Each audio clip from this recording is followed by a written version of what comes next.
Considerando a pandemia decretada oficialmente pela Organização Mundial de Saúde, a gente entendeu, eu e o Sérgio, da necessidade de discutir esse tema com vocês ao longo dessa semana. E a gente vai falar sobre vários temas, são eles, né, Sérgio? Quais mesmo? Serão 5 temas. Como lavar as mãos corretamente, a alimentação como uma ferramenta contra o Covid-19, como a gente se preparou para enfrentar essa crise aqui na Metafísicos, vitamina C e a etiqueta respiratória. Né? Exatamente. Pessoal, assim, eu até gostaria de dividir com vocês um pouco da minha experiência sobre o tema, aliás, sobre saúde coletiva.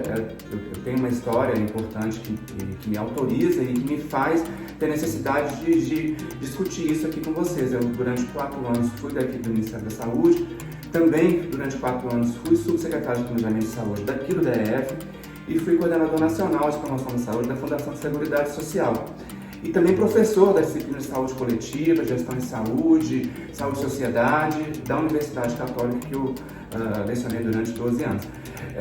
E aí agora, nesse momento, em razão desse background, eu gostaria de falar um pouquinho com vocês sobre isso, para os meus pacientes, sobretudo, e também para quem não é meu paciente. A primeira coisa, a palavra-chave dessa história, né, Sérgio, é responsabilidade. Embora a taxa de infecção, ou melhor dizendo, a taxa de exuberância do vírus, de adoecimento exuberante do vírus não seja alta, ou seja, as pessoas elas não agudizam quadros, na sua grande maioria, especialmente a população de jovens, ele é um vírus que demanda muita atenção. Nada de pânico, a gente não tem que ter pânico. Não precisa. Isso é fundamental nesse momento, até porque o pânico ele pode piorar, pode agravar ainda esse cenário. A população, por exemplo, de idosos é o maior alvo dessa contaminação e do agravamento dela. Além dos imunossuprimidos, né? Dos portadores de doenças crônicas, como diabetes, obesidade. Exatamente, portadores de doenças pulmonares, crônicas. Essa população, independente da faixa de idade, inclusive, né, Sérgio? Isso independe de você ser idoso ou não, mas você sendo portador de uma imunossupressão, ou você seja um imunodeprimido, ou de uma doença crônica não transmissível, já te classifica na taxa de vulnerabilidade, na faixa de vulnerabilidade para esse contágio.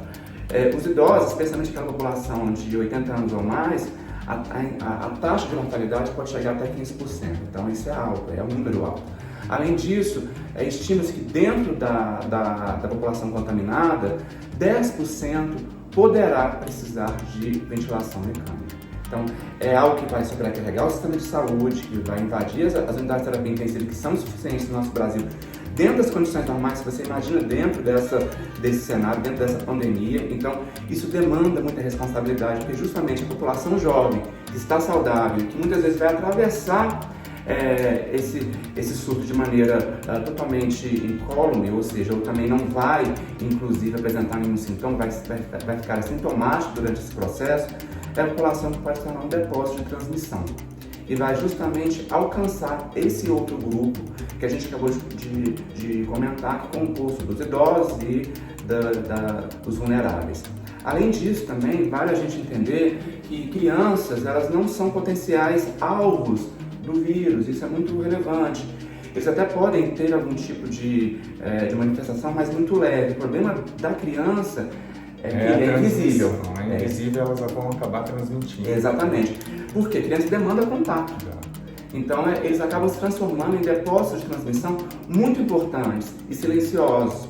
E aí, por isso que é necessário manejar essa população de maneira muito inteligente, porque dali podem sair as principais taxas de transmissão do coronavírus aqui no nosso país. Então, a gente quer fazer esse alerta. Se proteger não quer dizer só individualmente se colocar fora da zona de risco. Significa que a sua proteção é a proteção do outro. Exatamente. A gente queria também aproveitar para pedir, né, e orientar sobre as pessoas que viajaram para fora do país, né, que retornaram há poucos dias, que elas fiquem em quarentena. Obedeçam as orientações do Ministério da Saúde. Exato, do Ministério da Saúde. E que também a gente pede a gentileza de não comparecer a Metafísicos nesse período, principalmente se tiver com sintomas de gripe. Exatamente, se você tiver sintomas de gripe, a gente sabe hoje que a testagem ela vai ficar cada vez mais difícil, especialmente quando nós alcançarmos aqui no DF, que, por exemplo, em São Paulo a gente já tem um cenário de infecção comunitária, ou seja, aquela que independe da importação, o vírus já circula. Aqui no DF, até agora, até hoje, segunda-feira, ele ainda não se instalou com esse comportamento de infecção comunitária. Entretanto, isso vai acontecer em breve. Nós estamos hoje atravessando, a gente entra nessa semana dentro do ciclo mais agudo, são 15, 20 dias de ciclo mais agudo, e que vai depender muito do nosso comportamento.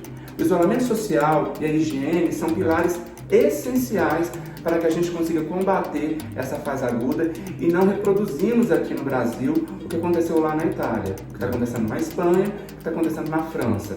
Quem acompanha os noticiários, a Espanha e a França, de repente, em menos de 48 horas, triplicaram os níveis de contágio e adoecimento dessas populações.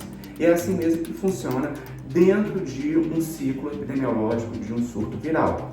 A gente tem que entender que agora, no momento dessas 2 semanas, elas são essenciais para que nós não tenhamos um surto grave e descontrolado dessa doença que vai sobrecarregar o sistema de saúde. Esse processo, ou seja, esse ciclo sazonal do vírus, ele pode contemplar, segundo o Ministério da Saúde e os especialistas, até 20 semanas. Então a gente tem aí uma batalha bem boa para enfrentar pela frente. Contamos com você, com a sua responsabilidade, eu torno a dizer, a sua proteção é a proteção do outro, é a proteção do grupo. A coletividade é o alvo da nossa proteção. E gostaria de ressaltar que é um momento de gentileza, de empatia com o próximo, para que você não transmita para uma pessoa que você desconhece uma doença de uma maneira desnecessária e irresponsável, como por exemplo um paciente que chegou da Europa há uma semana, está no Rio de Janeiro, testou positivo para o Codivírus 19 e no dia seguinte foi à praia. Pois é, essa pessoa, inclusive, ela pode nem manifestar a doença, ele pode ser assintomático e pode transmitir para outras pessoas que também vão ser assintomáticas.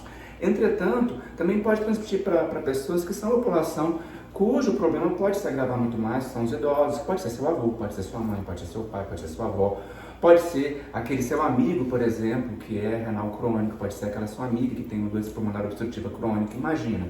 E aí o vírus entra e faz um estrago muito grande. Então, mais uma vez, a responsabilidade, não é isso, Sérgio? É isso aí, pessoal.